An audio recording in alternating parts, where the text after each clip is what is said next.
Está ouvindo Jornal Brasil Atual. As notícias que os outros não dão. Agora são 8h22 e vamos fazer contato com o médico infectologista Marcos Caseiro. Bom dia, Caseiro. Bom dia a vocês, a Marilu, a você, Glauco, aos nossos ouvintes. Prazer estar aqui com vocês novamente, viu? Bom dia. Prazer é nosso. Caseiro, ontem a gente teve o Ministério da Saúde anunciando os novos números do coronavírus aqui no Brasil. Àquela altura eram 800 mortes, né? 133 óbitos confirmados no espaço de 24 horas e 15.927 casos oficiais, né? Com uma taxa de letalidade na casa de 5%. Como é que você vê esses números? O que eles dizem para a gente em relação ao atual estágio da pandemia no Brasil?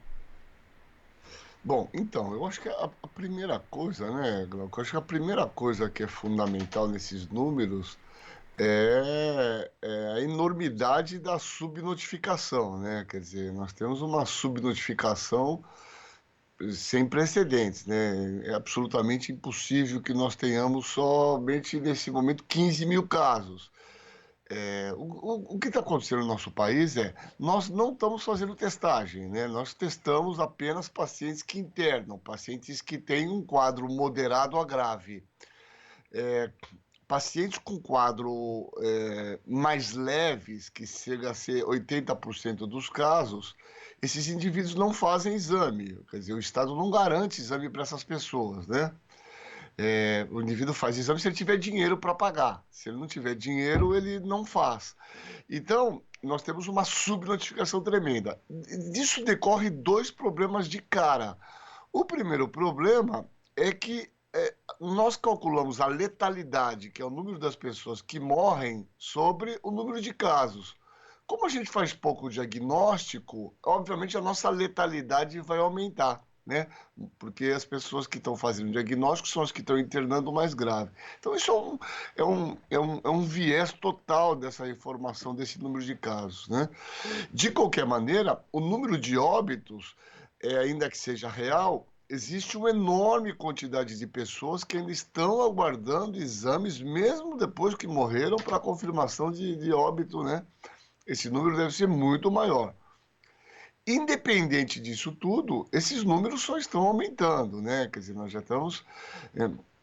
tínhamos 533 mortes, fomos para 600, estamos em 800 mortes. Esse número vem aumentando de uma maneira impressionante, né? Quer dizer, se a gente pegar esses números aqui, ó, nós tivemos no dia 6 de abril 67 óbitos novos, que foi para 114, e ontem 133 óbitos novos.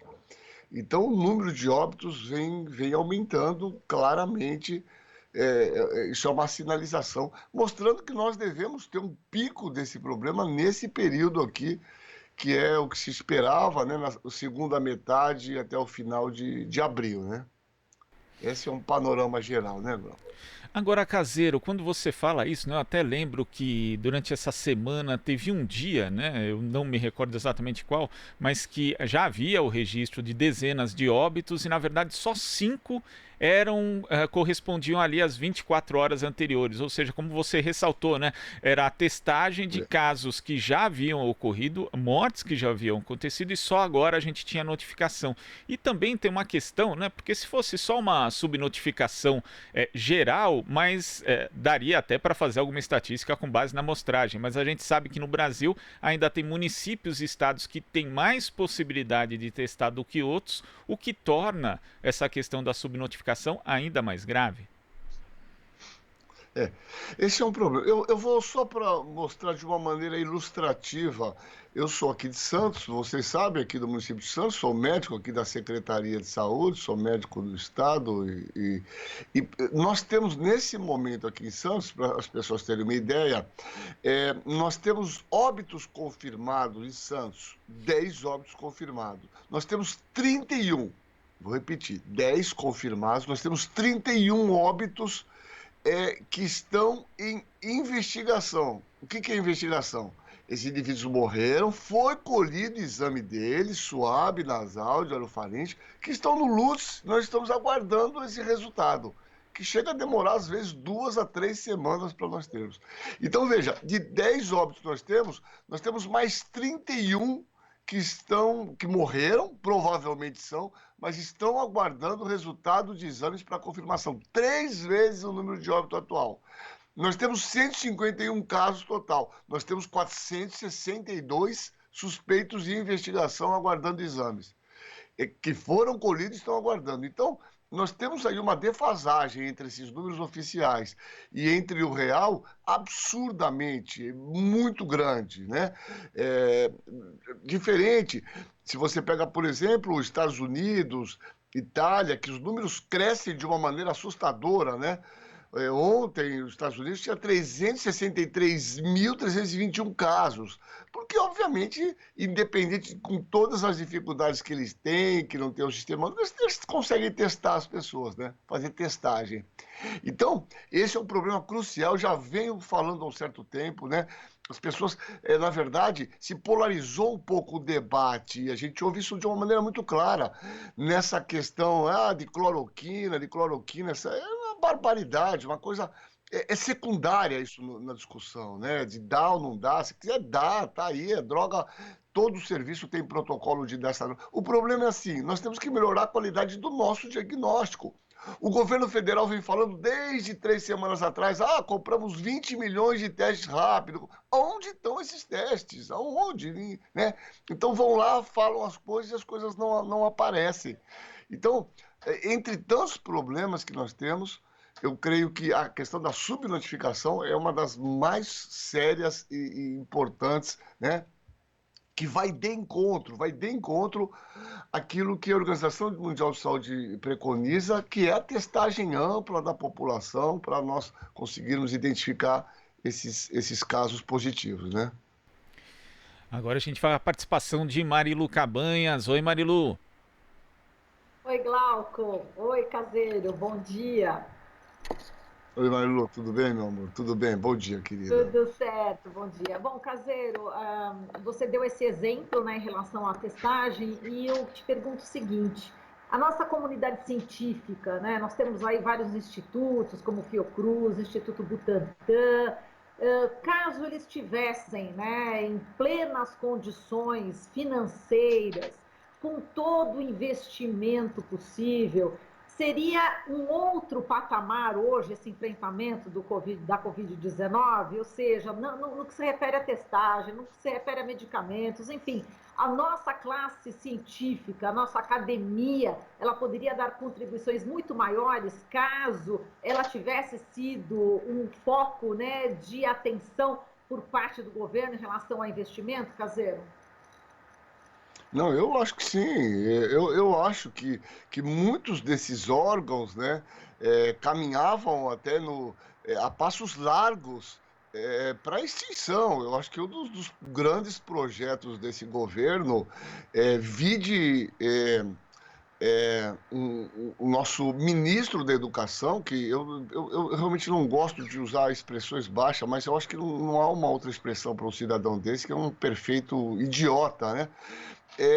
Que, na verdade, retirou dinheiro dos institutos de pesquisas, tentou comprometer de uma forma importante o CAPES, que é o órgão de aperfeiçoamento de pesquisa do nível superior, tirou dinheiro de todas as pós-graduações, de todas as pesquisas que tem nos países, de todos os institutos de pesquisa, que sobreviveram por uma questão inercial, que tem pesquisadores sérios, que tinham projetos de pesquisa que acabavam sendo desenvolvidos por uma questão de inércia, de trabalho. Todos os pesquisadores brasileiros sentem a falta de dinheiro por conta desse governo que nós temos. Então, eu não tenho dúvida que o que está acontecendo, o que aconteceu com essa epidemia, foi expor justamente isso que nós estamos falando, que você está falando de uma maneira muito clara. Seria diferente, certamente, se esses institutos estivessem numa situação normal, nem com mais do que eles pedem, mas numa situação normal. houve um total desestímulo.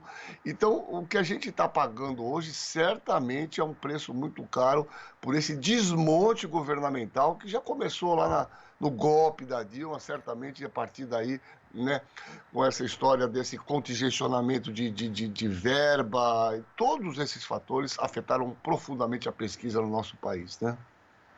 Exato. Fora o desmonte todo da atenção básica, né? Você está falando de Santos, a gente lembra, obviamente, lembra do Davi Capistrano, que teve um papel fundamental com as policlínicas, enfim. E ficou, né? Na realidade, as policlínicas ficaram porque foi realmente um legado muito importante, mas de qualquer forma, teve o desmonte dessa atenção básica, o que também seria útil nesse momento, né, Caseiro? Não, sem dúvida. Santos é um exemplo sensacional que você está falando, né? Após anos, mais de 20 anos, de um governo democrático popular, do grande Davi Capistrano, talvez um dos maiores sanitaristas desse país, que eu tive a honra de trabalhar, né? Santos comprou na época com recursos próprios, foi a primeira cidade a dar antirretroviral para os pacientes, 200 tratamentos. A terapia antirretroviral do HIV começou em Santos, não foi com Lei Sarney, não. O Brasil comprou o medicamento um ano depois de Santos, né? Para você ver a enorme diferença de comprometimento do governo. E o que a gente tem em Santos, o sistema de saúde, que é muito eficiente perto de outros municípios em volta daqui da região, é o mesmo movimento inercial, foi o que o Davi deixou. A ideia das policlínicas, localizada estrategicamente em toda a cidade, isso não deu para ser destruído, isso continuou. É um legado impressionante de mais de 20 anos que permanece, apesar da ausência e do compromisso que na época o Davi deixou, né, e o descompromisso dos governos posteriores com a questão da saúde. Então, o que essa epidemia ela está mostrando é justamente isso, né? Ela está expondo de uma maneira clara a todas as deficiências que o nosso sistema de saúde tem. E eu digo mais, esse cidadão que é esse ministro da Saúde, esse ministro da Saúde é um que queria também destruir, queria no caminho da destruição do SUS. Está nesse momento navegando numa onda aí de popularidade, porque está nesse embate, nessa cruzada, mas ele é um indivíduo anti-SUS total, que a gente conhece a história dele, né? Não nos enganemos, com esse cidadão, não. O que a gente tem que manter é justamente o firme propósito que os governadores estão segurando o que é científico nesse momento. Científico nesse momento é o isolamento. Países que não fizeram isso, chacotaram do isolamento. Milão, Itália, Estados Unidos, Trump, a epidemia está explodindo, descontrolada, matando milhares de pessoas. Eu espero que nós continuemos, apesar dessa fala irresponsável desse presidente, nesse mesmo caminho do isolamento. Cientificamente, esse é o único caminho que a ciência, nesse momento, fornece para diminuir a mortalidade do nosso país, né? Obrigada, Caseiro. Agora, Glauco. Caseiro, queria agradecer muito aqui a sua participação no Jornal Brasil Atual e até a próxima. Eu agradeço a vocês, aos nossos ouvintes, é sempre uma honra estar aqui com vocês. E um bom dia e bom jornal a todos vocês. E um bom dia. Tchau, tchau. Obrigado, bom dia. Conversamos aqui com o médico infectologista Marcos Caseiro. Você está ouvindo Jornal Brasil Atual. As notícias que os outros não dão.